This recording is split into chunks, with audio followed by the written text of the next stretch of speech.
Communal harmony increase करने के लिए भी तो यूज किया जा सकता है ना। Why is this a Hindu Muslim issue? आज अगर शेयर मार्केट में 1 लाख करोड़ रुपया गिर जाता है तो औरंगजेब की आत्मा चलती है महाराष्ट्र से, और वो नोएडा में तमाम स्टूडियो में घूमती 10 दिन तक आपकी पार्टी को लड़ने के लायक भी नहीं समझी। आपने अपने वक्तव्य से सब कुछ प्रूव कर दिया कि आप क्या करती हैं। हर समस्या का एक ही समाधान, और वो है हिंदू मुसलमान। ठीक है, बस इतना जरूर याद रखिएगा कि आपको जो भी लगता हो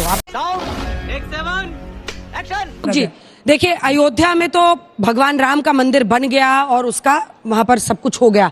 अब बीजेपी के लिए नई हिंदुत्व की प्रयोगशाला संभल बनी है, और यही संभल एजेंडा सेट कर रहा है बिहार में भी। आपके पास इसकी क्या काट है एक पॉलिटिकल पार्टी के तौर पर? देखिए, मुझे लगता है सबसे पहले तो मैं आपके वक्तव्य का समर्थन नहीं करता।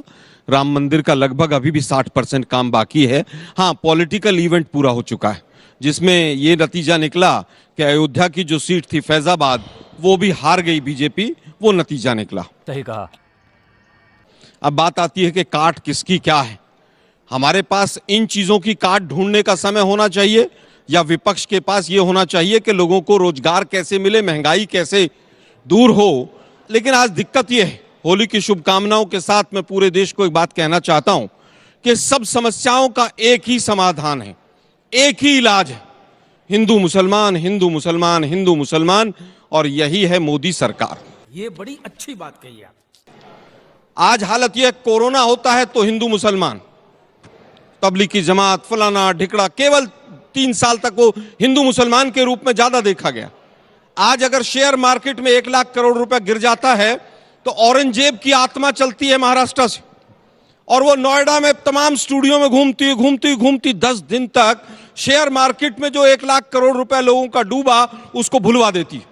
आज हालत यह है कि कुंभ में 1000 से ज्यादा लोग मर जाते हैं। मैं अपनी बात को रिपीट करने के लिए भी बाध्य हूं, लेकिन वो 30 लोग जो मरे हैं, जो सरकारी आंकड़ा आया है, उसकी लिस्ट जो है वो हिंदुस्तान के लोगों को नहीं पता चलती है। 100 से ज्यादा लोग यहां पर नई दिल्ली स्टेशन में मर जाते हैं। 18 डिक्लेयर होते हैं, उन 18 की भी लिस्ट नहीं, क्योंकि समाधान एक ही समाधान, हिंदू मुसलमान, हिंदू मुसलमान। क्या बात है सर, क्या बात है सर। चुनाव आता है तो 80-20 होगा, शमशान कब्रिस्तान होगा, ज्यादा बच्चे वाले, कम बच्चे वाले, मुजरा, मंगलसूत्र, भैंस खोल ले जाएंगे। ये देश के प्रधानमंत्री की भाषा है। फिर कहते हैं साहब वो तो उन्होंने ऐसा बोल दिया था। अरे, देश के प्रधानमंत्री जब हेड स्पीच देते हैं, देश के प्रधानमंत्री जब देश को बांटने का काम करते हैं चुनाव में, तो आप छोटे लोगों को कैसे रोकेंगे? एक सीओ लेवल का अधिकारी अगर एक गलत शब्द बोलता है, गलत अपने जिम्मेदारी से भागता है, और मुख्यमंत्री उसकी पीठ थपथपाएंगे, तो बाकी अधिकारी भी होड़ में लग जाएंगे कि हम भी करेंगे। आज हालत यह है कि शिवरात्रि होगी तो शिवरात्रि क्यों होती है, इसका क्या फायदा है, वो चर्चा नहीं होगी। चर्चा होगी हिंदू मुसलमान। कावड़ जो लेकर आते हैं, चर्चा होगी हिंदू मुसलमान। रामनवमी होगी तो 10 राज्यों में किसी भी रूप में, ज्यादातर बीजेपी शासित राज्यों में कहीं पथराव होगा, कहीं दंगे होंगे। रामनवमी क्यों मनाई जा रही है, इस पर चर्चा नहीं होगा। प्रभु राम की जो भव्य झांकियां हैं, उनके ऊपर चर्चा नहीं होगी। केवल चर्चा किस चीज पर होगी? हिंदू मुसलमान पर। दुर्गा पूजा हो, दिवाली हो, अब ये होली का नया एक्सपेरिमेंट आया, क्योंकि बिहार में चुनाव है। हालत यह है कि अमेरिका से हमारे युवा हथकड़ियां और बेड़ियां लगाकर आते हैं, और यहां 10-10 दिन तक हम चर्चा किस बात पर करते हैं कि औरंगजेब कैसा था, कैसा नहीं था। अभी पता चले। मैं कहता हूं बिल्कुल खराब था वो। मैं तमाम चीजों से उससे इत्तेफाक नहीं रखता हूं। और एक व्यक्ति अगर कह देता है कि मुझे अच्छा लगता है, तो क्या उससे सारी समस्याएं दूर हो जाएंगी? उसको विधानसभा से बाहर कर दिया, लेकिन 10 दिन तक वो टॉपिक चलता रहा। आज दुर्भाग्य ये है कि सारी समस्याओं को एक साइड में रख दीजिए। कारण क्या है कि एक फेल सरकार है, एक कमजोर प्रधानमंत्री है जो अमेरिका में जाकर घुटने टेकता है। दूसरे प्रधानमंत्री कोई होता तो वहां पर जवाब देकर आता। यूक्रेन के प्रधानमंत्री राष्ट्रपति ने वहीं पर जवाब दिया, लेकिन हमारे प्रधानमंत्री चुपचाप टैक्स लगवाकर अपने घर आ गए, और सोशल मीडिया पर चलाया जाता है वो सीट पीछे कर दी थी उन्होंने। केवल वही सीट पे ध्यान रखिएगा, और जो हमारे ऊपर टैरिफ लग रहा है उसके ऊपर ध्यान मत दीजिएगा। एक छोटे देशों ने कहा कि हमारे नागरिकों को बेड़ियां और हथकड़ियां लगाकर बाकियों को भी बोलने दीजिए, उसके बाद से आगे चलेंगे। चुपचाप अपने घर पर आ गए वापस। हर समस्या का एक ही समाधान, और वो है हिंदू मुसलमान। ठीक, ये बड़ी अच्छी बात कही आप। बस इतना जरूर याद रखिएगा कि आपको जो भी लगता हो, आपको लगता हो कि जानबूझकर कोई एजेंडा चल रहा है, जानबूझकर कुछ भी चल रहा है, लेकिन अखिलेश यादव आए और आते ही उन्होंने जवाब दिया। अगर आपके पास आपकी पार्टी की तरफ से कोई काट नहीं है, इसकी वजह से आप पूरे विषय को ही अगर नगण्य कर देंगे तो ये अच्छी मतलब बुद्धिमत्ता मैं नहीं मानती उसको, क्योंकि ऐसी स्थिति कांग्रेस की यूपी में हो गई है कि 10 की 10 सीट समाजवादी पार्टी लड़ी और आपको आपकी पार्टी को लड़ने के लायक भी नहीं समझी। आपने अपने वक्तव्य से सब कुछ प्रूव कर दिया कि आप क्या करती हैं। आपको ये बताना पड़ेगा आपने कि आपके स्पष्टीकरण पास देकर सब कुछ इसकी क्लैरिफाई कर दिया। काट क्या है, तू समझा? हाँ, आपको बताना पड़ेगा कि पार्टी के तौर पर इसकी काट क्या है। बात करते हो मृत्युंजय तिवारी जी, अब बड़ा इशू ये है, अब बड़ा इशू ये है कि आपने सुन लिया उनको। बहन डर गई। सर, होली और रमजान में इतना दिक्कतें हो रही हैं, आप लोग का मुंह उस टाइम पे नहीं खुला जब हज सब्सिडी दी जाती थी और भाजपा की सरकार आकर के हज सब्सिडी बंद की। दूसरी मेरी बात सर, टैरिफ की बात, आज तक टेस्ला कंपनी भारत में इसलिए नहीं आ पाई क्योंकि उनके ऊपर 200% टैरिफ लगाया, तो टैरिफ का खेल भारत की सरकार को भी आता है। एक साथ जवाब। सर, अगर आज संभल में ही ऐसा हो रहा है तो आपको नहीं लगता कि और स्टेट्स के लिए ये बहुत खतरनाक प्रेसिडेंट सेट हो रहा है? और हमारे संविधान जब सेक्युलरिज्म की बात करता है तो ये कितना खतरनाक है संविधान के लिए भी। जो ASI सर्वे हो रहा है संभल के मॉस में, उसका क्या पर्पस क्या है? अगर वहाँ पे हिंदू टेम्पल के रुइंस मिलते भी है तो क्या करेगी सरकार? जो संभल में अनुज चौधरी जी ने जो स्टेटमेंट दिया और योगी जी ने उनका प्रेज किया है, तो ये सच में लॉ एंड ऑर्डर मेंटेन करने के लिए या अपना हिंदुत्व एजेंडा सेट करने? मेरा सवाल हेट स्पीच पे होगा कि अभी रिसेंटली एक कॉमेडियन ने अपने प्राइवेट शो पे कुछ बात बोली थी, तो उस पे 100 FIR फाइल किए गए। बट देश में जो इतने पॉलिटिशियंस और इतने लोग हेट स्पीच देते हैं, बट उस पे तो कुछ काम नहीं होता। इनको इम्यूनिटी मिली हुई है। Good question. मेरा प्रश्न ये है कि होली और जुम्मे की नमाज साथ में पढ़ रही है, लेकिन सिर्फ तनाव संभल में क्यों? पूरा देश शांत है लेकिन संभल। मेरा सवाल ये है कि हमारे चीफ मिनिस्टर्स बिना मतलब से नफरत के बीच क्यों बो रहे हैं? एक साथ जवाब लो।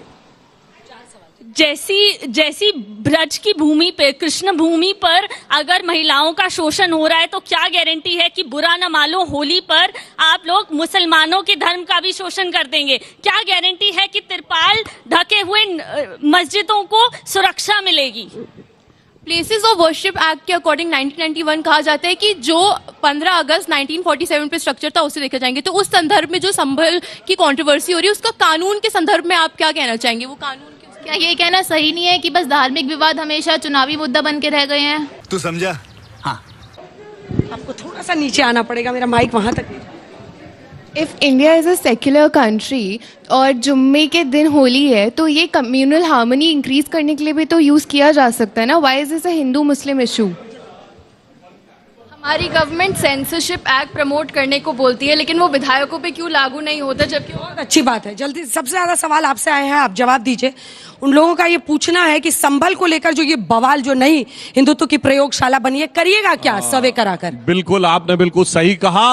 ये हिंदुत्व की प्रयोगशाला नहीं, संविधान के लिए खतरनाक प्रयोगशाला बनी है। जो स्ट्रक्चर ASI प्रोटेक्टेड मॉन्यूमेंट था उसमें सरकार नहीं जा सकती, यानी सरकारी एजेंसी जिसकी मालिक है सरकार उसमें नहीं जा सकती।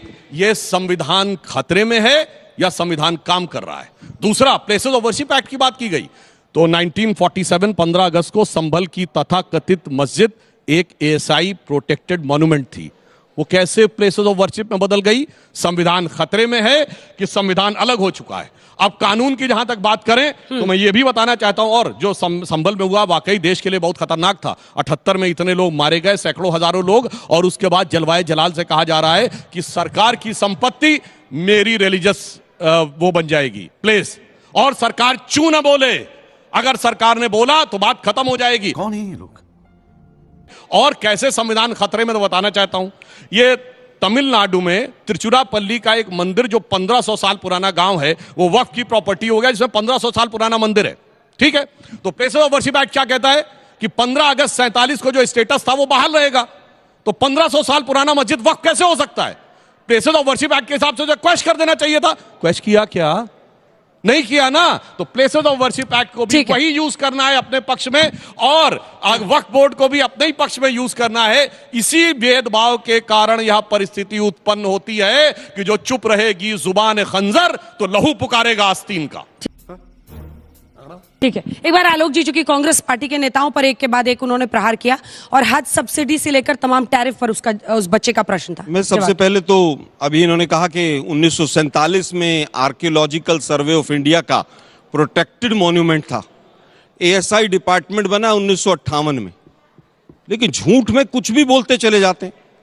मैंने तुरंत निकाला कि एएसआई डिपार्टमेंट बना कब है भाई? क्या कह रहे हैं? एएसआई पहले नहीं था सर, अभी देखो एएसआई का प्रेजेंट। अरे भाई दोनों रेगुलेशन है। तो चलिए 58 के साथ 47 में क्या स्टेटस है? सुन तो लीजिए, एक्ट 58 में बना और उसमें अमेंडमेंट जो पहला आया वो 1972। उससे पहले ताजमहल क्या था? सुनिए भाई, बोलिए ना सर। यार अब सुनिए ना, ताजमहल क्या था वो छोड़ दीजिए, एएसआई डिपार्टमेंट 47 में नहीं था। वापस आते हैं, अब बात आती है हेट स्पीच की। वैसे तो आज बच्चों ने जिस तरह के सवाल पूछे हैं उससे पूरी तरह से बीजेपी को एक आईना दिखाया गया है कि आप लोग जो एजेंडा चला रहे हैं उसको युवा पीढ़ी किसी भी रूप में बर्दाश्त करने को तैयार नहीं।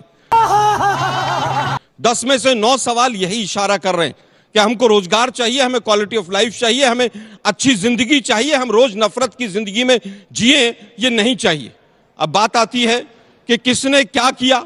अरे भाई हेट स्पीच किसने सबसे ज्यादा दी? एडीआर की रिपोर्ट पढ़ लीजिए, वो कहती है कि बीजेपी की सरकार आने के बाद वो 600% बढ़ गई।